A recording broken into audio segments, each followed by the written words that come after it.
Hindi nagsisimba.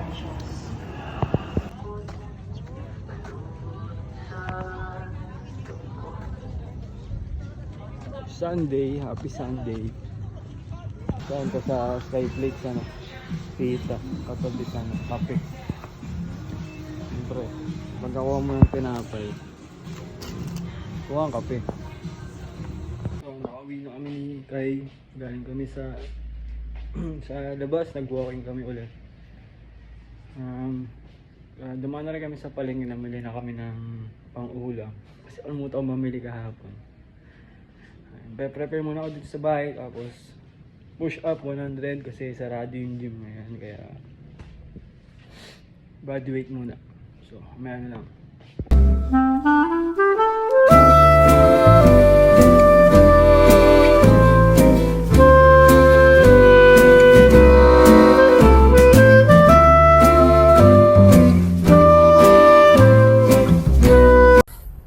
So guys, konting trivia lang, yung takoyaki is originated from Osaka, Japan by 1935, basta 1930s, by Tomikichi Endo.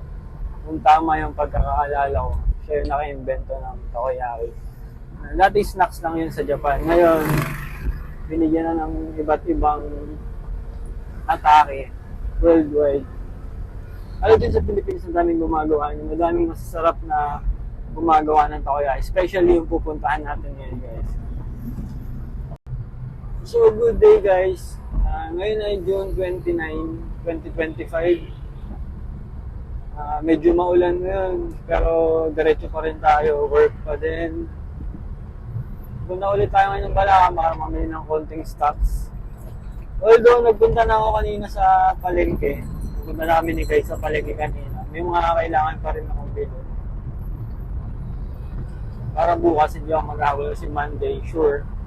Maraming order yung bukas. And so, yun, second day namin kanina, nag-walk. Tapos, kasi sarado yung gym ngayon, nag-workout na rin muna ako sa bahay. Push up ako 100. Kahit pa paano.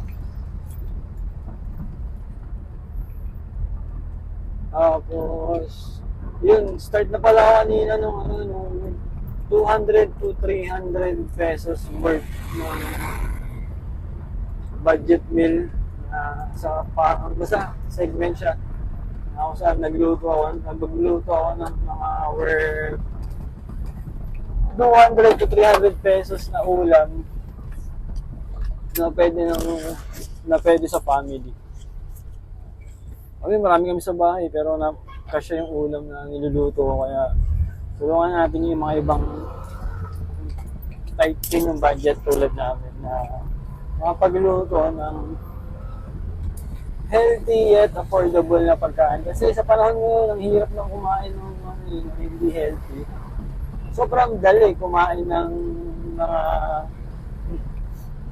super processed food, ganun. Pero yun na yung iniwasan ko, yung iniwasan namin na kahit tight yung budget, iwasan kumain yung mga bata lalo ng ganun. Kasi alam naman natin na hindi siya maganda sa health. And so, biglayin muna ako ngayon guys, pupunta ng Balanga. Kita tayo mamaya sa Balanga, mag-update ako mamaya. Or pag may naisip ako along the way, nag-record ko yan. So, dito na ako ngayon sa Balanga. Kapag-park na rin ako agad, sobrang bilis na. Dito tayo sa harapan. Ngayon, mamimili na muna ako ng mga kailangan namin. Mamaya na ulit.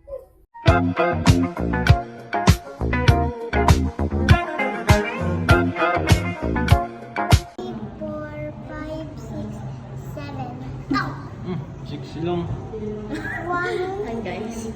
2, 3, 4, 5, 6,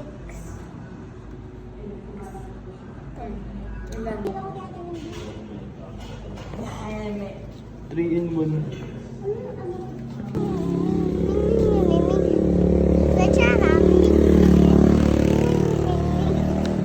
Pusa ka ba? Mingming ka ng mingming. Sasando. So, nandito na kami sa QB ngayon. Yun, sama natin si Kali.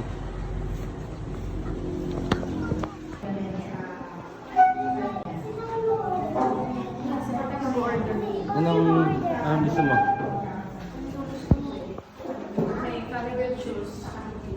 want him parang order natin tayo. So yun, kung gusto nyo umorder din itong sauce, ng Silab sauce, or gusto nyo mag-resell, message lang kayo dito sa page. Tingnan natin. Yan, nilagay na ng Silab sauce. Nalagyan! Hindi tanga. Hey! Silab sauce number 1. Hi guys! Bakit? Ay, ganon. Ganto lang ganto. Okay na to.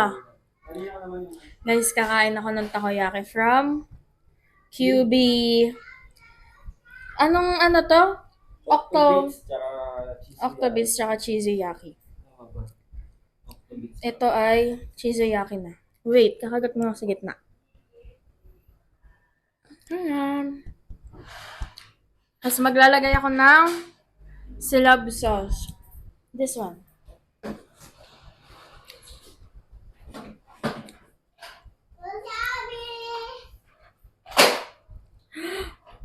Iba mo, boss! Kuya, Monjay, tara dito. Wait. Tiyanan. Hello ba? Uy, cellphone ko yan.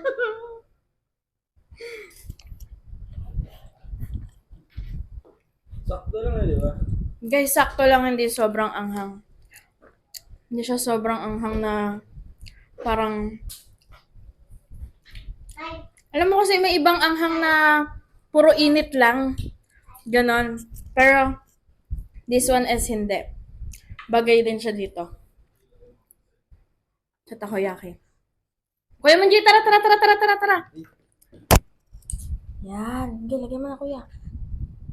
Sobrang sarap. May linamnam yung anghang. Hindi lang puro sobra maanghang. Chopstick, aray, yun ang fishball. Ay, yun naman fishbowl niya, guys. Gusto ko ng dalawa. Ay, puto, ang galing. Dumikit Galing. Ano pong masasabi niyo? Pakita po kayo dito. Boss. Hindi po siya kita, guys. Ano pong masasabi niyo? Ang sarap. Saan galing yan? Tsaka sauce. Ang sarap. Ang sarap, no? Hindi lang siya puro Oo. anghang. May linamnam siya, guys. Saan galing to? QB. QB. Nasa QB. Sobrang sarap. Ay ano, pag nakuha natin pera ko, kakain ka sa QB. Ba? Pag bigla akong puta ko yan, ano? Di ka